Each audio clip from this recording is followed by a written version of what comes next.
That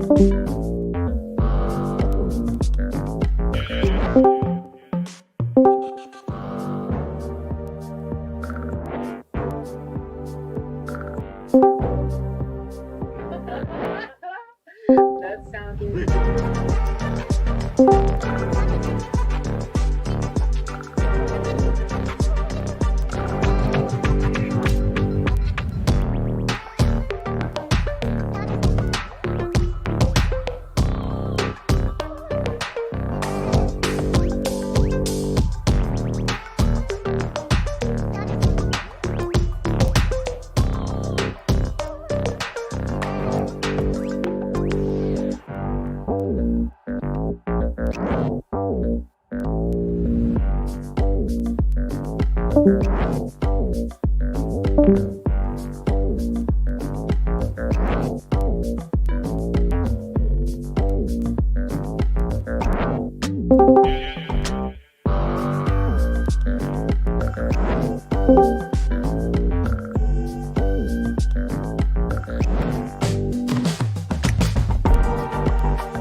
Strawberry jacuzzi! How y'all doing, H cuties? Ready for your nightly brain workout? This is your boy, money flipping Matt Richards, the asker of the queries that come in a series where everybody wants the correct response, because if you call it, it can fatten your wallet. Woo! Yeah. All right, I hope your Tuesday wasn't too hot, okay? Because the Big Apple got baked pretty hard. I know my dogs, we was out in the pool. I put a little GoPro in the doggy pool. I'll post that later. But the Statue of Liberty was holding a popsicle around noon.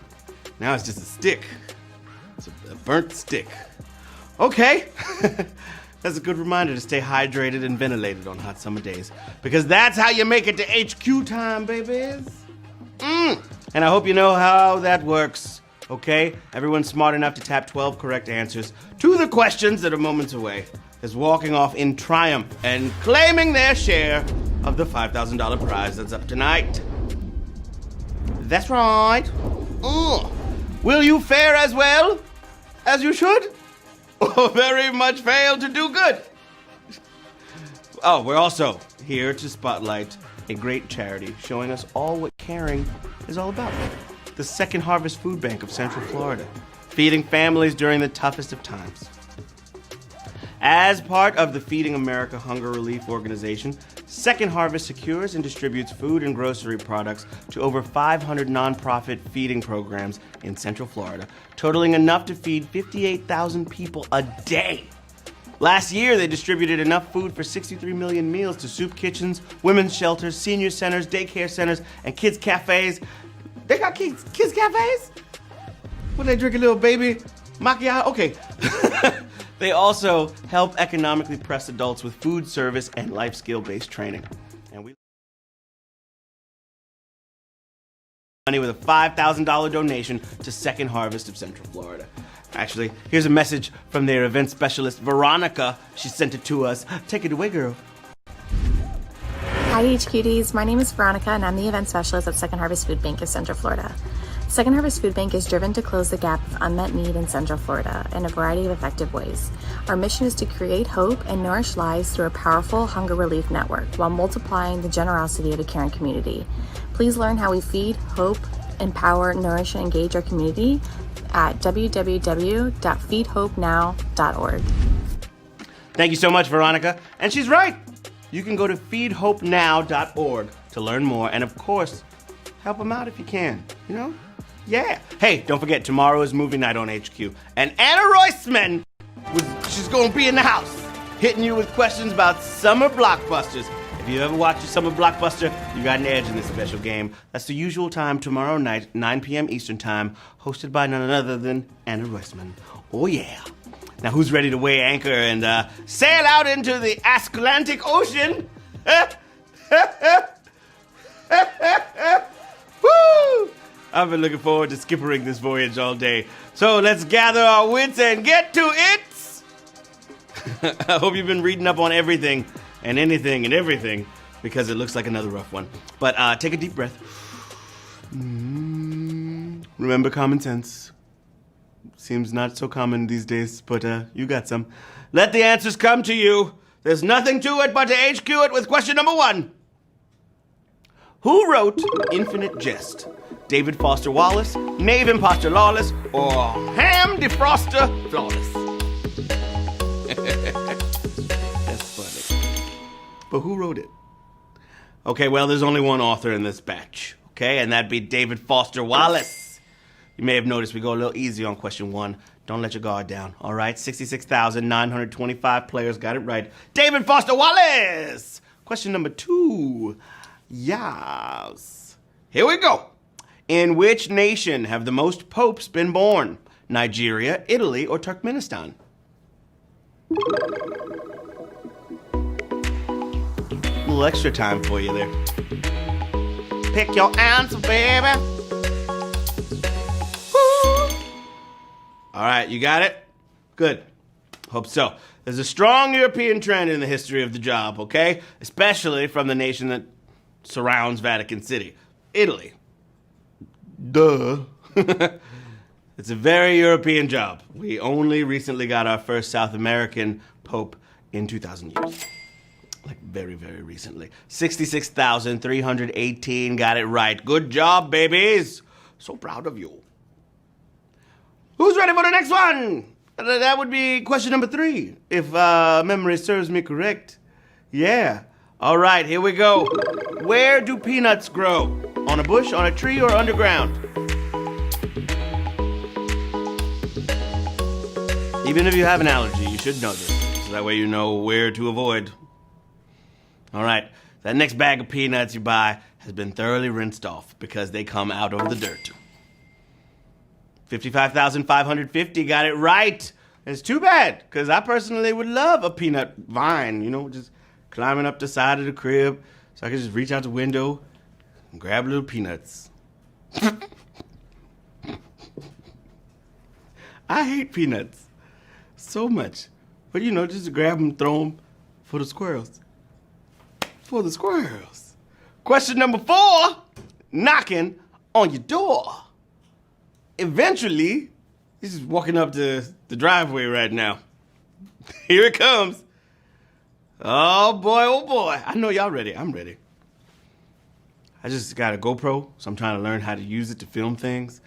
And that's why I was at the dog park with it. I can't wait to share that footage with you of the pups being very silly and very adorable. Question number 4 has arrived at your door. Here it is. Are you ready? I'm ready. Woo! What is the study or collection of money called? Huh?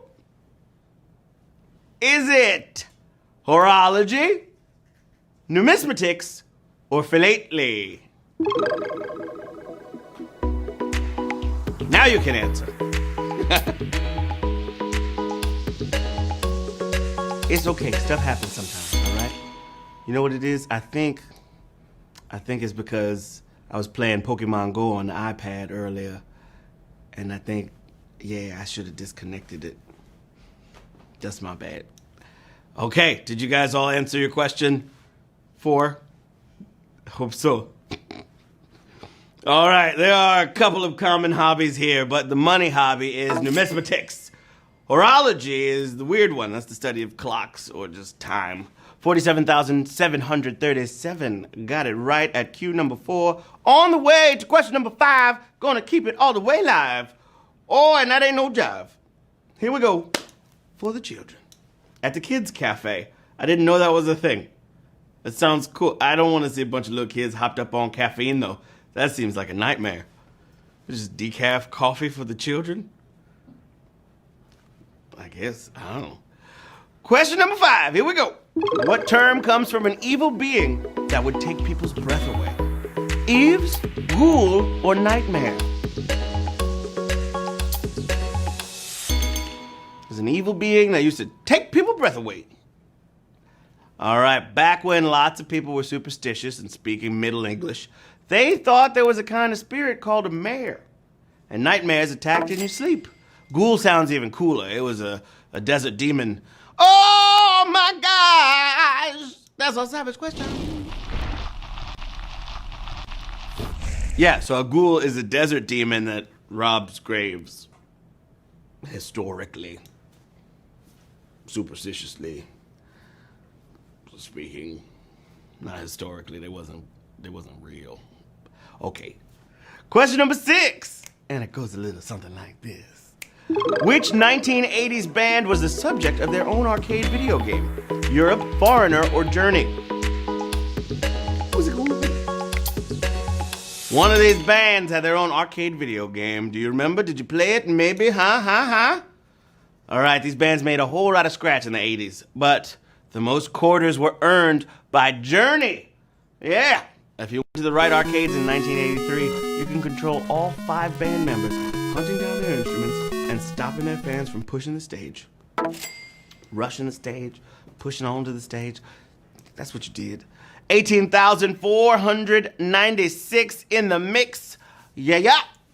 All right, y'all ready for the next cue? Let's make it do what it do. Question number 7. Here we go. What inventor, rather ironically, did work in educating the deaf? Thomas Edison, Alexander Graham Bell, or Guglielmo Marconi? He's got a weird name, that guy, huh? Guglielmo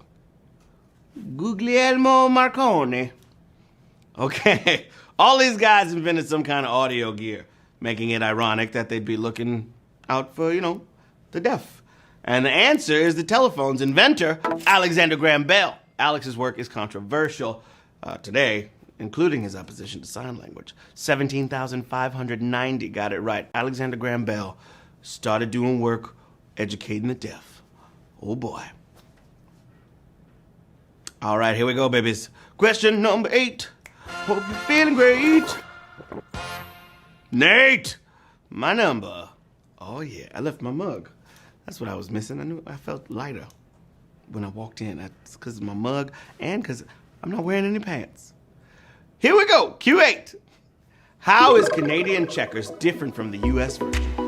End of game, number of players, or size of board? Also, that was totally a JK I had on there. All right, the Canadian version of this game is a lot like the country itself because their 144 square checkerboard has more real estate, but unlike the US, it's also more populated with 30 pieces to a side. So the size of board is how Canadian checkers is a little different. 11,605, you knew that. At question number 8, 4 more questions until the jackpot. Are y'all ready for this? Here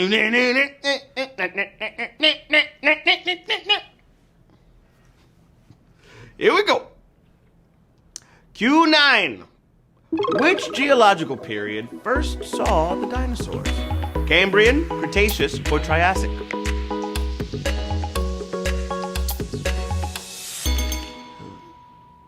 Dinosaur DNA. All right, thanks to Hollywood, we associate them with the Jurassic period.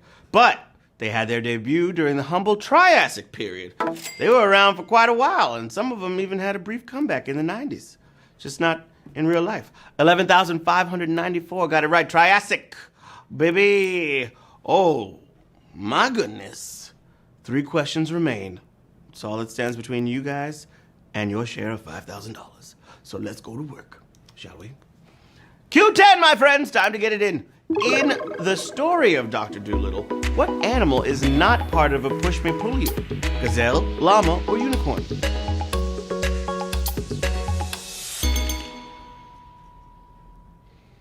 All right, it's important to know that the story of Dr. Dolittle was the original 1920 book, and it described the creature as a gazelle-unicorn hybrid. Adaptations of the book have often used llamas as the push-me-pull-you.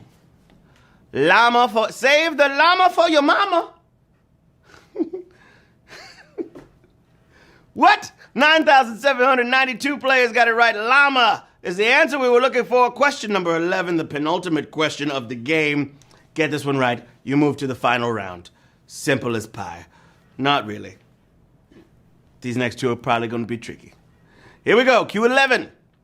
A chemical element is named for the discoverer of what? Electrons, neutrons, or protons? Who's it going to be? All right, 3 different guys found these particles, but Rutherfordium is named for Ernest Rutherford, who nailed down protons. If you pick protons, 6,680 players are moving on to the final question. We talked about these guys not too long ago. I hope you were taking notes. Huh? Oh boy. Here we go. Q12, babies. Lock and load it. Here we go.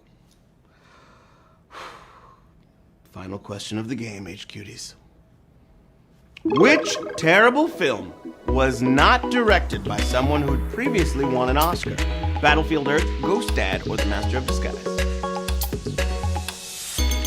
What's it gonna be? All right, it's weird when an Oscar winner makes a bad film. Everybody knows that, but nothing's mysterious about Master of Disguise, whose director never won a thing. Battlefield Earth's Roger Christian won for art director, and Ghost Dad was won by Best Actor Sidney Poitier. Master of Disguise, we have 3,954 winners of HQ Trivia tonight! Yeah!